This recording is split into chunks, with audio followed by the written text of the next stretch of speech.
everybody. In today's session, we will discuss the next chapter of 10th class, that is Nelson Mandela: A Long Walk to Freedom. Uh, Whatever we will discuss, that will be talking about directly the questions, important questions, whatever are there. If talk about Nelson Mandela: A Long Walk to Freedom, this is an extract from Nelson Mandela's autobiography, A Long Walk to Freedom. And in this he talks about a very important occasion, that is inauguration. This was the inauguration of talking about the freedom struggle and how the democratic government has reached in South Africa. What has happened that South African people and South Africa has experienced the suppression under the policy of apartheid. Now, what is this apartheid? Apartheid is a political system which separates people on the basis of race. There in South Africa, white people erected a system and they suppressed black people. So this system in South Africa, the people, the white people actually, they considered themselves superior to blacks and they set up a system of racial domination, white supremacy, where the black people were suppressed and they were not given any rights. They were discriminated by the white people. Nelson Mandela and South African National Congress spent a lifetime fighting against this policy of apartheid. Talking about Nelson Mandela, he had to spend 30 long years in jail also, prison also. Finally, the democratic elections were held in South Africa in 1994 and Mandela became the first black president of South Africa, the new nation. The ceremonies took place in the lovely sandstone amphitheatre found by the Union Buildings in Pretoria, and the day was 10 May 1994. On the eve of the inauguration, Mandela in his speech only mentions the human disaster, talking about an extraordinary human disaster. What was that human disaster? Human disaster was killing of the humanity. In the beginning of the 20th century, this setting up of talking about the discriminated system where the white people erected a system of white supremacy against black people, and white people talking about they considered themselves superior to blacks and blacks were not given any rights. This was the human disaster. Further, in the end of his speech, he mentioned a glorious human achievement.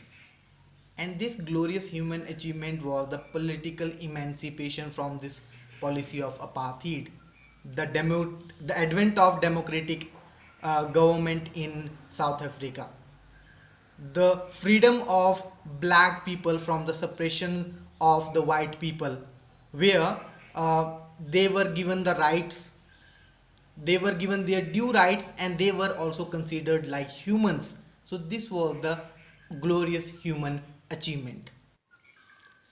On the day, Mandela thanked the international leaders also. Why did he thank?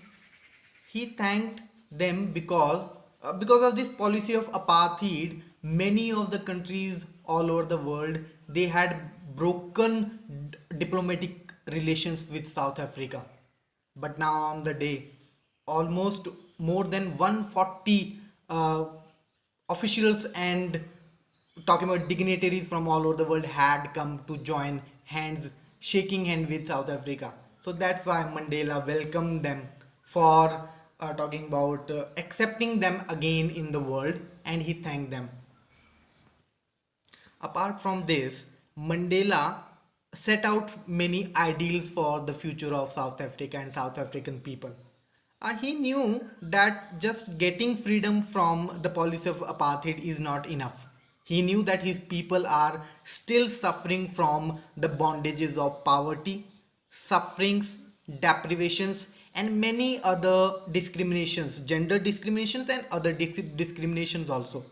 So actually what that day he decided or set ideals for the future of South Africa and South African people, that he along with his people, will free his countrymen from the bondage of poverty, suffering, deprivations. So, and apart from that, he pledged also in the speech that never ever again in the beautiful land of South Africa, no one will be suppressed or discriminated on the basis of race. Nobody will be discriminated. Blacks will not be discriminated by whites. That again, whatever has happened will never again happen in South African land. On the day of the celebrations, there were police and army persons just to show their loyalty toward the newly formed democratic government. The military generals saluted Mandela and they pledged their loyalty towards Mandela. Mandela mentioned that their attitude has changed entirely, as not many years ago they would not have saluted him, but they had arrested him. And actually, he was arrested also. He had to spend 30 years in prison.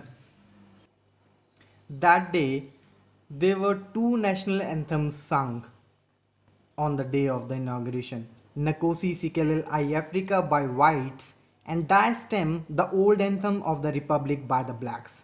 It was so that whites and blacks should realize that now onwards South Africa is the home of both whites and blacks. Old anthem of the Republic accompanied by the new, showing the togetherness, wholeness and unity of both the races, blacks and whites. Further, Mandela says that he is the simply sum of all those African patriots who had gone before him. What Mandela means to say that he considers himself as a part of those patriots. He represents the love, concern and patriotism all of them. Mandela mentions that they are always a source of inspiration, rays of hope to him in this battle of freedom. And still they are alive inside him, without whose unimaginable sacrifices this day would not have come. Further, Mandela mentions that the depths of oppression create heights of character. Here, Mandela gives the examples of patriots like Oliver Tambo, Walter Sisulu, Chief Lithuli, Yusuf Dadoo, Bram Fisher, and Robert Sobukwe. He adds that the intensity of courage and wisdom and generosity which they had shown can never be seen and known in anyone. He says that perhaps such great peoples are produced, or such great characters are produced under the direst of situations, sufferings, tortures which they all underwent while their struggle for freedom. Further, Mandela tells us what courage meant to him.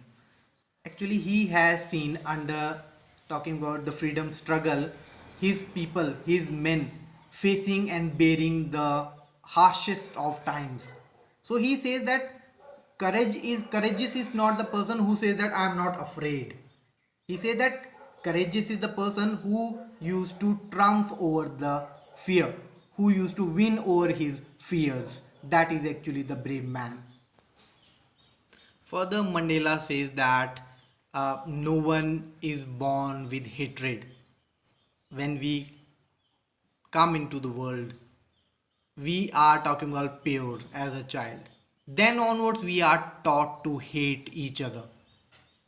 Mandela says that if humans can learn to hate, then they can be taught to love also. And he says that love is a natural feeling which comes more naturally to humans. It is easy to love as compared to hate. Mandela mentions that in a civil and human society, every man has twin obligations, duties. He says that a man has obligations to his family, to his parents, to his wife and children, and on the other hand, he also has an obligation to his people, his community, and his country. Mandela's understanding of freedom and then his hunger for freedom changed his life. Actually, whatever according to age and experience he experienced, he faced according to freedom, he it changed his life totally. When Mandela was talking about just a child, he said that he was born free like others. As a boy, he was free to run in the fields, free to swim in the clear stream, and enjoy his childhood as he wanted. As a student, he wanted freedom, freedom to stay out at night, whatever he wanted to read that. So, such type of freedom he wanted. Later, as a young man, he wanted freedom, freedom of talking about marrying, choosing his career, such type of freedoms he wanted. But that time he realized that his idea of freedom was just an illusion. This was not permanent freedom. This is temporary freedom, whatever he was experienced from his childhood.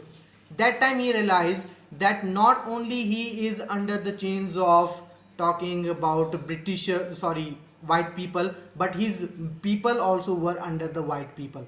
And that time he started struggling for the freedom of not only his but of his people, of his society. So all in all, this was all about Nelson Mandela, a long walk to freedom. He and along with his all other freedom fighters, they had struggled much. And finally, 10 May 1994, that was the day when there was the starting of advent of democratic government.